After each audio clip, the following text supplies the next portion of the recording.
လူတွေ solar slide ကိုကြိုက်ကြရလဲ solar slide ကိုဘာလို့လိုအပ်တာလဲဆိုတာကို comment မှာဖြေပေးခဲ့အောင်နော်အဖြေမှန်တဲ့သူကိုညီမတို့ကဒီလို solar slide တစ်လုံးလက်ဆောင်ပေးမှာဖြစ်ပါတယ်ရှင်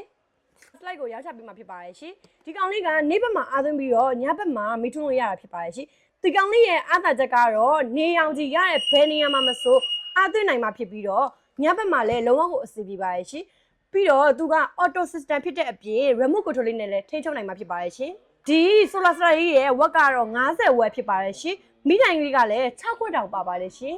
အော်ခလုတ်ပါတယ်အဝေးကနေလည်းထိန်းချုပ်နိုင်ပါသေးရဲ့ရှင်ဒီကောင်လေးကကြတော့ auto system ပါတဲ့အတွက်ကြောင့်မနက်ဘက်ဆိုရင် auto ပိတ်မယ်ညဘက်ဆိုရင် auto လင်းပါရဲ့ရှင်တိုင်မှာခလုတ်လည်းပဲပါတာမို့လို့လုံးဝကိုအဆင်ပြေပါရဲ့ရှင်